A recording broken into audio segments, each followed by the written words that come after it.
Jusqu'à maintenant, l'offre est plutôt mince au niveau des optiques qui sont consacrées au boîtier sans miroir avec petit capteur, capteur APS-C, que ce soit du côté de Canon ou encore que ce soit du côté de Nikon. On sait du côté de Canon que ce n'est pas demain la veille que ça va s'améliorer. Par contre, du côté de Nikon, eh bien, le manufacturier fait des efforts pour sortir peu à peu à ce moment-là des objectifs qui sont pertinents pour les petits capteurs, capteurs APS-C, et ça porte l'acronyme DX. Voilà donc qui va venir confirmer que ce sont des objectifs propres à la monture Z, mais à ce moment-là pour petits capteurs.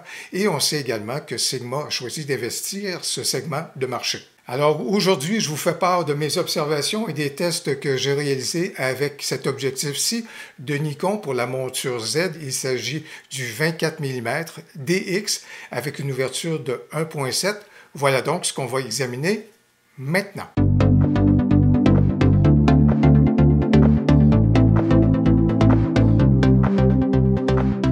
Bonjour, mon nom est Louis Lavoie, je suis l'auteur du blog et de la chaîne fairedelaBellePhoto.com. C'est une chaîne qui s'applique à partager avec vous des trucs, des conseils, des astuces, de même que des découvertes afin que vous puissiez progresser dans le domaine de la photo. Si vous aimez des vidéos comme celle-ci, n'hésitez donc pas à cliquer sur j'aime et surtout, n'hésitez pas à vous abonner. L'offre au niveau des objectifs dans la catégorie DX, bien sûr, elle est en croissance. Nikon en sort peu à peu et heureusement également, on peut compter sur les objectifs qualitatifs de Sigma 16, 30 et 56 mm, si je me souviens bien, qui évidemment viennent enrichir le tout. Ça peut être donc très intéressant. Et lorsqu'on regarde ici l'objectif que j'ai entre les mains, c'est-à-dire un 24 mm, voilà donc un objectif qui peut être bien intéressant et bien polyvalent parce qu'un 24 mm sur un boîtier APS-C Nikon, ça devient un 36 mm. Alors, vous voyez au niveau de la polyvalence et dans différentes scènes photos, on est capable de bien exploiter cet objectif-ci. Évidemment, ce qui est bien intéressant à son sujet, c'est l'ouverture de 1.7. Voilà donc une très belle ouverture à ce moment-là qui peut donc également bien nous servir, particulièrement au niveau des basses lumières, bien entendu, mais on peut penser également à l'astrophotographie également. Ça peut être intéressant de regarder tout cela. Autre élément qui est bien intéressant au niveau de l'objectif, c'est son faible encombrement. Vous pouvez remarquer, on ne parle pas ici d'un objectif nécessairement de type pancake, mais vous voyez bien que dans ce cas-ci, il est bien ramassé sur lui-même. C'est intéressant. Lorsqu'on le jumelle donc à notre boîtier, ça ne prend pas beaucoup d'espace, ça reste bien discret. Et voilà donc un objectif qui peut être très intéressant au niveau de la photo de rue. L'objectif Nikkor Z de 24 mm DX f1.7 est un objectif fixe, ce qui offre l'avantage d'avoir moins de compromis qu'un objectif zoom. Il est disponible en Amérique du Nord au coût de 379 $ canadiens ou encore 277 $ américains. Sur le marché européen, j'ai cru voir que son prix serait de 319 €. Contrairement à plusieurs autres objectifs de Nikon, celui-ci est produit en Chine et non au Japon. À l'intérieur de l'objectif, on retrouve 9 éléments répartis en 8 groupes. À l'avant, son diamètre est de 46 mm. Son poids est très léger, à 136 grammes. Faible encombrement et poids très léger, voilà qui en fait un compagnon de route formidable dans notre sac photo si la qualité optique est au rendez-vous. Dès la prise en main, on constate l'importance du revêtement plastique de l'objectif.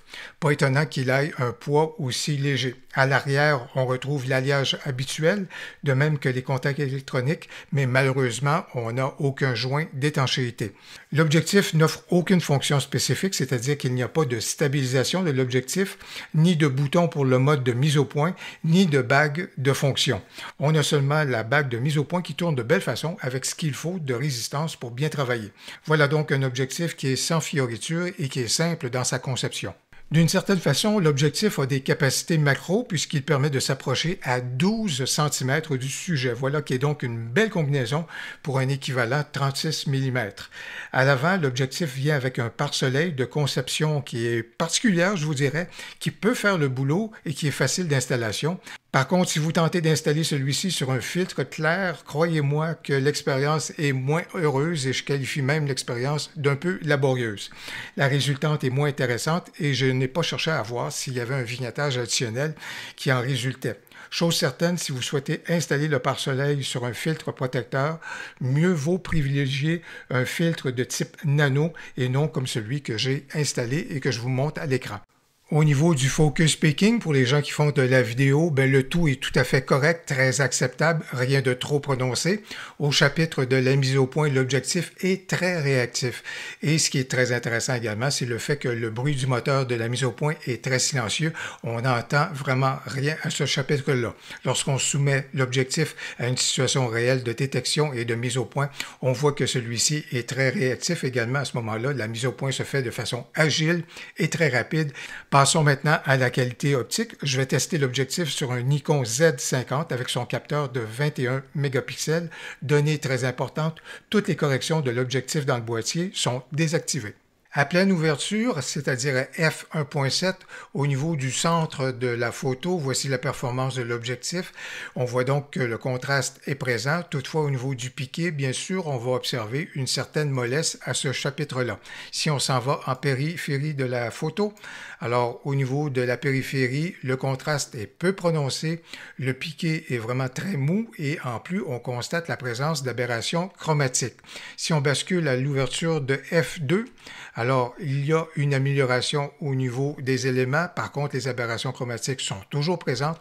Si on bascule à f2.8, belle amélioration à ce chapitre-là. Le contraste commence à être beaucoup plus marqué et on gagne au niveau du piqué et les aberrations chromatiques commencent à disparaître. À partir de l'ouverture f4, l'objectif va nous offrir le meilleur de lui-même, c'est-à-dire qu'au centre. Voilà donc le piqué qu'on va obtenir, de même que le contraste. Et si on examine la périphérie de l'objectif, ben voilà donc le meilleur qu'on va obtenir au niveau de la performance en périphérie au chapitre du contraste et du piqué. La performance va rester dans le même ton qu'on soit à une ouverture de f5.6, f8, de même que f11. Au niveau du vignettage, voici ce qui s'offre à nous lorsqu'on est à la pleine ouverture, f1.7. Par contre, ça s'améliore lorsqu'on bascule à f2.8 et ça disparaît complètement lorsqu'on est rendu et qu'on privilégie une ouverture de f4. J'ai bien aimé travailler avec le 24 mm. Je trouve que c'est une belle distance focale à avoir dans notre sac photo. C'est une distance focale, surtout qu'elle est équivalente à ce moment-là sur un petit capteur à 36 mm. C'est une distance focale qui est intéressante pour différentes situations photos qui peuvent se proposer à nous. Et même si ce n'est pas un objectif pour la photo animalière, ben voici ce que ça m'a permis d'obtenir à ce moment-là au niveau, par exemple, d'un cardinal. Et vous voyez le rendu à ce moment-là au centre de l'objectif. Voilà qui est intéressant. Et si je viens de parler de monsieur, pourquoi ne pas parler de madame? Alors voici madame. Et vous voyez également ici le rendu que j'ai pu obtenir avec l'objectif. Attention, l'objectif est sensible aux aberrations chromatiques, particulièrement lorsqu'on a une grande ouverture. Alors c'est pour ça que vous observez juste ici la présence d'aberrations chromatiques qui seront donc à corriger. En basse lumière, dans ce cas-ci, l'objectif nous permet justement avec l'ouverture de f1.7 de tirer profit des basses lumières et de pouvoir profiter justement de ce moment-là, de pouvoir capter des scènes, même lorsqu'on est en basse lumière, par exemple sous l'abri qui abrite la cloche ici. Et cette photo-ci me permet de vous montrer le rendu au niveau du bokeh. Alors, aucun souci de ce côté-là.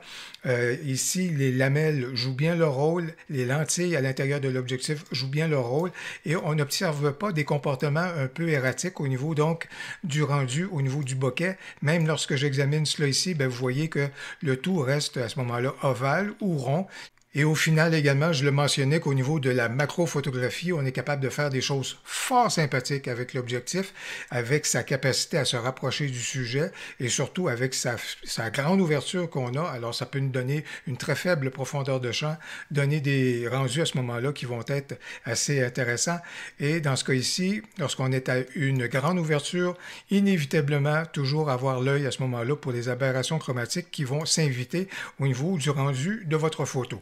Au bout du compte, l'objectif de Nikon, le 24 mm DX avec l'ouverture de f1.7, nous offre une performance qui est loin d'être spectaculaire, qui est loin d'être parfaite. C'est une performance qui est correcte. Par contre, je considère que c'est un objectif qui est très pertinent en raison de son faible encombrement, en raison de son prix abordable et en raison de son poids très léger. Avoir un objectif fixe dans notre sac photo, surtout de 24 mm, je considère que c'est un bel ajout et je vous en fais la recommandation. Eh bien, j'espère que les informations et les observations que j'ai pu porter à votre connaissance au sujet de l'objectif de Nikon, le 24 mm DX avec une ouverture de 1.7 pourront vous être utiles.